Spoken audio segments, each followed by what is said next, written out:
Hello students, कैसे हैं आप। आज हम व्याकरण बोध के चैप्टर नंबर 4 संधि का अध्ययन करेंगे। दो शब्द या पद जब एक दूसरे के निकट होते हैं तब उच्चारण की सुविधा और संक्षेपीकरण के लिए पहले शब्द की अंतिम और दूसरे शब्द की प्रारंभिक ध्वनियाँ एक दूसरे से मिला दी जाती हैं। जब दो ध्वनियाँ मिलती हैं तब उनके मेल से विकार उत्पन्न होता है। विकार मीन्स परिवर्तन। यह विकार ही संधि कहलाता है और इसके विपरीत संधियुक्त पदों को अलग कर देना ये क्या कहलाता है, संधि विक्षेप कहलाता है। जैसे रमा धन ईश रमेश, भानु धन उदय भानुदय, जगत धन नाथ जगन्नाथ, तिख धन अंबर दिगंबर, मन धन हर मनोहर, हरि धन चंद्र हरीशचंद्र। अब हम जानेंगे संधि के भेद। संधि के 3 भेद होते हैं, स्वर संधि, व्यंजन संधि, विसर्ग संधि। संधि के भेद को जानने के लिए संधि चिन्ह धन से पूर्व यदि स्वर होता है, धन से पूर्व यदि स्वर होता है तो वो स्वर संधि कहलाती है। यदि व्यंजन होता है तो वो व्यंजन संधि कहलाती है और विसर्ग होता है तो वो विसर्ग संधि कहलाती है। स्टूडेंट्स, हम पढ़ चुके हैं कि स्वर के सहयोग के बिना किसी भी व्यंजन का उच्चारण संभव नहीं है, किंतु लिखना संभव है हलंत के सहयोग से। तो ये थे संधि के 3 भेद, स्वर संधि, व्यंजन संधि, विसर्ग संधि। अब हम जानेंगे स्वर संधि क्या होती है। दो स्वरों के मेल से जो परिवर्तन अथवा विकार उत्पन्न होता है उसे स्वर संधि कहते हैं। स्वर संधि के 5 भेद होते हैं, दीर्घ संधि, यण संधि, गुण संधि, वृद्धि संधि, अयादि संधि। अब हम जानते हैं दीर्घ संधि क्या होती है। जब ह्रस्व स्वर या दीर्घ आ, ई, उ के आगे वही ह्रस्व स्वर या दीर्घ स्वर का स्वर आ जाए तो दोनों के स्थान पर दीर्घ स्वर हो जाता है। जैसे परम धन आत्मा। स्टूडेंट्स, अभी मैंने बताया कि बिना स्वर के सहयोग के किसी भी व्यंजन का उच्चारण संभव नहीं है, लेकिन उसे लिखना संभव है। किसकी सहायता से? हलंत की सहायता से। लेकिन अगर हम यहाँ गौर करें तो यहाँ हलंत नहीं लगा हुआ है, अर्थात इस माँ के साथ आ है। प धन अ र अ म अ, परम धन आत्मा। तो परम के साथ लास्ट में आ स्वर आ रहा है। इस आ स्वर को बड़े आ के साथ मिलाएंगे तो ये क्या हो जाएगा? परमात्मा। स्टूडेंट्स, अभी हमने जाना कि ह्रस्व स्वर या दीर्घ स्वर, ह्रस्व स्वर या दीर्घ स्वर आ जाए तो दोनों के स्थान पर दीर्घ स्वर हो जाता है। ऐसे ही दीर्घ स्वर और दीर्घ स्वर आने पर भी दीर्घ स्वर ही होता है। जैसे विद्या धन आलय, विद्यालय। कपि धन ईश, कपीश।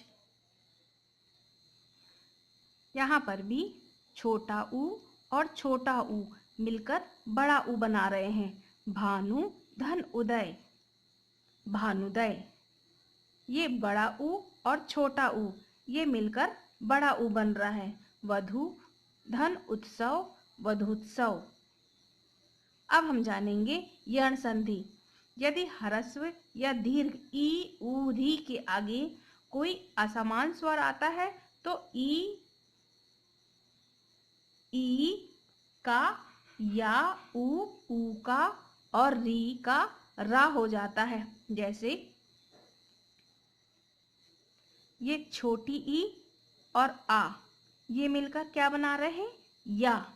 यदि धन अपि यद्यपि, वैसे ही ये छोटी ई और आ मिलकर क्या बना रहे हैं, या। अति धन अधिक अत्याधिक, ये छोटी ई और बड़ा आ ये मिलकर क्या बना रहे हैं, बड़ा आ। अति धन आवश्यक अत्यावश्यक। अब हम जानेंगे गुण संधि के बारे में। यदि अ या आ के आगे ई या ई आए तो दोनों के स्थान पर ए उ या ऊ आए तो दोनों के स्थान पर ओ री आए तो दोनों के स्थान पर अर हो जाता है। जैसे स्वा, इसके आगे आ की ध्वनि आ रही है, आ धन ई, तो ये मिलकर क्या बन रहा है, ए। ऐसे ही आ धन बड़ी ई ये मिलकर क्या बना रहे हैं, ए। स्व धन इच्छा स्वेच्छा, सुर धन ईश सुरेश। महा ये बड़ा आ और धन ई ये भी मिलकर क्या बना रहे हैं, ए। महा धन इंद्र महेंद्र। अब हम जाने वृद्धि संधि के बारे में।